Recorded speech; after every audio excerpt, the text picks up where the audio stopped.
Olá a todos, Tata Caçulembê, gravando novamente. Hoje nós vamos dar sequência à segunda parte do vídeo Criança no Candomblé. É vunge que a monamê. Ai, ai, ai, vunge que a vunge que a monamê que sangá. Ai, ai, ai, vunge que a vunge que a monamê. Ai, ai, ai, vunge que a vunge que a monamê que sangá. Iniciando aqui a segunda parte do vídeo Criança no Candomblé. Para quem ainda não viu a primeira parte, vai aparecer aqui, se estiver assistindo pelo YouTube, vai aparecer aqui a sugestão do vídeo anterior, né? Se você estiver assistindo no Facebook ou no Instagram, eu vou deixar no Instagram, eu vou deixar no link na bio, no Facebook eu vou colocar o link nos comentários, para que vocês possam ver a primeira parte do vídeo. Nessa segunda parte nós vamos abordar quais são os cuidados que tanto uma casa de candomblé, quanto a família da criança, quanto a criança, né, devem ter para um processo de iniciação de uma criança. O primeiro ponto que a gente precisa abordar é a estrutura que vai receber essa criança. Uma criança, ela demanda muito mais atenção e demanda uma infraestrutura muito mais organizada do que uma iniciação de um adulto. Então, não bastante de que a estrutura física da casa esteja preparada, e aí quando eu digo preparada, é saber que aquela iniciação não vai dar para poder ser um processo 100% de clausura, né, no manso, no baquiço, porque a criança não consegue ficar todo esse período dentro de um manso, de um baquiço. Então a casa tem que estar preparada para que a criança consiga transitar em outros espaços sem perder a essência do que está sendo feito.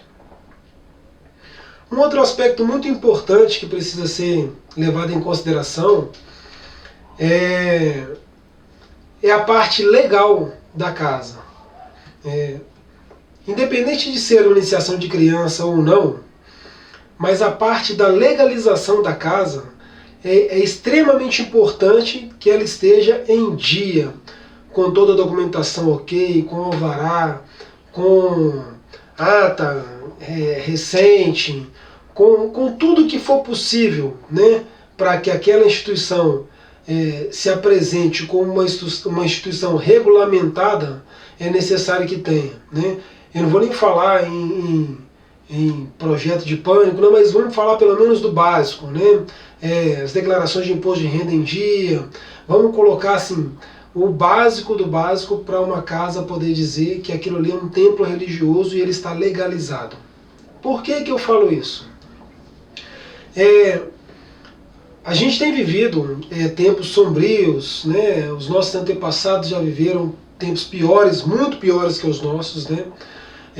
A gente também já viveu tempos piores, né? Mas hoje a gente tem vivido um processo de discriminação pela legalidade. O que eu quero dizer com isso? As pessoas pegam a falta de legalização de uma casa e imputam nela um viés de marginalidade, ou de que está fora do que a lei permite. Ou até imputam outras situações, como por exemplo, de colocar um conselho tutelar dentro de uma casa, sabendo que aquela instituição não está legalizada. Então isso é um processo discriminatório pela legalidade. E aí as casas precisam se preparar para isso. Isso deveria valer para qualquer situação, mas num caso de criança, a gente está sujeito a um olhar mais crítico, a uma denúncia anônima. Não que nada que esteja acontecendo ali seja passível de uma denúncia anônima ser recebida e ser averiguada ao ponto de ser identificado que a criança realmente está sofrendo maus tratos ou qualquer coisa dessa natureza. Não, isso não acontece, mas é que utilizam disso para poder tentar enquadrar as casas num processo de ilegalidade e assim fazendo uma discriminação legal. Uma discriminação legalizada, né? Então é importante que a casa esteja 100% amparada. Ainda avaliando a legalização, é muito importante que a casa de candomblé receba uma documentação. Existem vários modelos prontos na internet. Uma documentação assinada pelo pai e pela mãe, autorizando que a criança passe pelo processo de iniciação. Existem vários modelos na internet, vocês podem procurar, vocês vão encontrar aí. Eu vou tentar também colocar no link no YouTube um link de um modelo de um documento. Então é importante que a casa tenha esse documento assinado. Quando eu falo de pai e mãe, eu estou falando dos responsáveis legais, né? Então é necessário que os responsáveis legais tenham a documentação, forneçam uma documentação assinada autorizando a criança a passar pelos processos de iniciação. A gente precisa entender que existem vários cenários que até a criança chegar para ser iniciada, existem várias possibilidades dessa criança estar chegando para ser iniciada. Então tem uma possibilidade que o pai e a mãe são adeptos da religião ou frequentam a religião e estão levando a criança. É necessário que tenha a documentação assinada. Ah, mas eles são aqui da casa, eles estão sempre comigo, eles estão há X anos comigo. Nós estamos essa documentação é para resguardar a casa no hoje e no amanhã. Um outro cenário, o pai ou a mãe frequenta e o outro, o pai ou a mãe não frequentam, né? Um frequenta e o outro não. Nesse caso, é importante ter o documento assinado pelos dois também, e tão importante quanto ter o documento, é importante que o zelador ou zeladora conversem com esses pais, com esses responsáveis legais, informando a eles o que vai acontecer durante todo esse processo, quanto tempo dura, o que como vai se suceder, o que vai acontecer com a criança, né? Como é que ela vai entrar, como é que ela vai sair, os compromissos que a criança assume a partir daquele momento na vida dela dali adiante, né? Então é muito importante que os zeladores deixem isso muito claro para os pais, né? Para que eles saibam exatamente o que é que vai acontecer e tudo que a criança precisa ter de consciência assim que ela tiver a condição de um grau de maturidade, que ela tenha consciência de tudo que ela passou e tudo que ela foi assumido para ela dali em diante. Um terceiro cenário o pai ou a mãe concorda, pertence ao candomblé, está levando a criança para ser iniciada, mas existe uma avó paterna ou materna, um avô paterno ou materno que é de um segmento religioso contrário e não está de acordo com aquele processo. É importante que tenha um documento assinado e que converse com os pais. Porque qualquer situação que surgir, os pais, que são os responsáveis legal de primeira instância, estão cientes e autorizaram. Então este é um cuidado dentro da legalidade que temos que ter ao realizar um processo de iniciação de criança. E aí, entrando no viés da ritualística, é muito importante que os zeladores entendam que um processo de iniciação de uma criança não pode se dar da mesma forma que acontece um processo de um adulto. Não dá para a criança passar por todos os ritos, pela essência do rito por completo. Em algumas situações não faz nem sentido, né? Uma criança, ela já tem a muleira aberta. né, uma criança recém-nascido, a moleira dela está aberta já. Com o próprio rito de Bolonã, não faz sentido uma criança passar por um rito de Bolonã. Não faz sentido. As pessoas que entendem o que é um rito de Bolonã, a essência do rito em si, vão entender que não faz sentido uma criança passar por um rito de Bolonã, né? E então os zeladores precisam entender que o processo de iniciação de uma criança, ele vai acontecer, né, com algumas particularidades. Algumas coisas vão ser suprimidas, outras coisas vão ser acrescentadas, né? A questão do nome, né? Normalmente utiliza-se um mais velho para poder levar a criança à sala e dar o santo desse mais velho, dar o nome do santo da criança.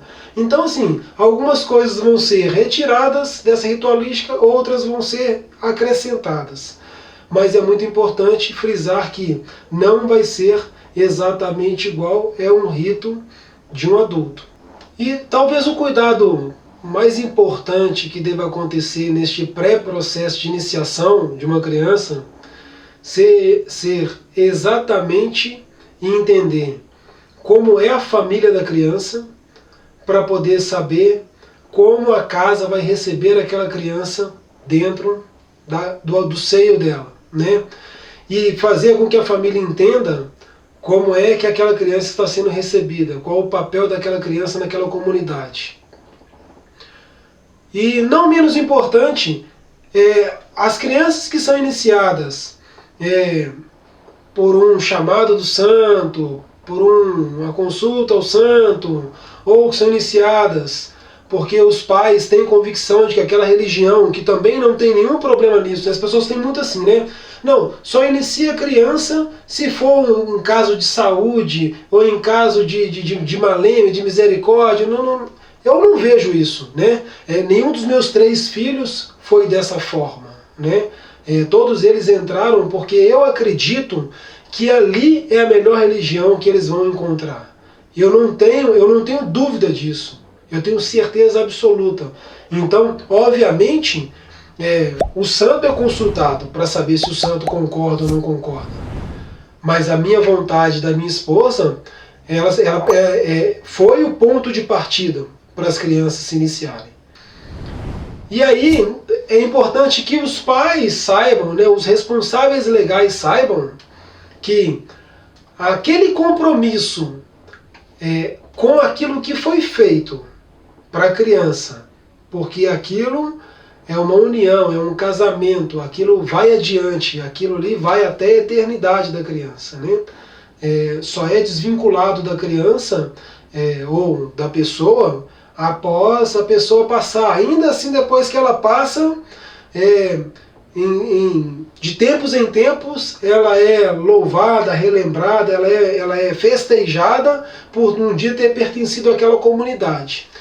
Mas os responsáveis legais precisam criar o entendimento que a responsabilidade por tudo aquilo que foi feito para a criança, até ela gerar um grau de maturidade e consciência de poder tocar aquilo ali sozinho, é integralmente dos pais, né?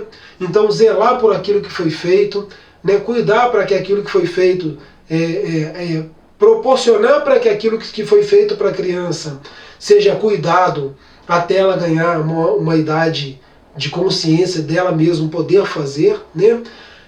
Fomentar com que a criança dê sequência na religião, né? Porque se vocês tiveram a convicção de colocar a criança na religião, vocês têm que ter a convicção de mantê-la na religião, para que ela entenda a beleza que é a religião que vocês escolheram para ela e a sequência que ela precisa dar naquilo que foi feito para ela, né? Então é muito importante que os pais entendam que naquele momento eles estão se tornando corresponsáveis com tudo aquilo que está sendo feito para a criança.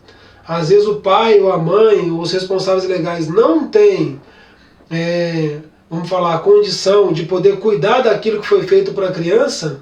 É importante que eles forneçam condição para as pessoas que podem fazer, né?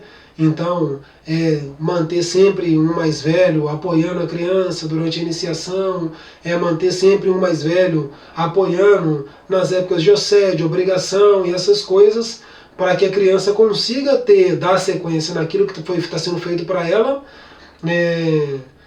sem se perder, né? Então, assim, eu tentei abordar de uma forma tanto quanto não muito profunda, os cuidados que a gente deve ter com a casa, com a criança, com a família, né? E espero ter esclarecido um pouco mais esse assunto. Eu pretendo trazer mais 2 vídeos ainda tratando desse assunto, onde eu vou trazer no próximo vídeo o depoimento de pessoas que levaram seus filhos para poder ser iniciado na religião. E aí vou colocar aqui o depoimento dessas pessoas e dos filhos dessas pessoas, e vou fazer um vídeo fechando esse assunto, onde eu vou trazer os meus filhos e minha esposa para a gente poder falar um pouco da nossa experiência em relação a esse assunto, né? O porquê da nossa escolha, porquê da nossa convicção, né? Vou deixar as crianças falarem o que elas acham de estar na religião hoje, né? Vou comentar algumas situações que aconteceram com elas, tanto em escola, quanto no dia a dia, né? Quanto na ingenuidade do saber lidar com o preconceito, né? E uma forma de fomentar a religião dentro delas de um formato natural, sem que elas tenham esse sentimento de que isso é algo fora do normal, que isso não é correto, né? É muito importante os pais terem habilidade para saber lidar, né,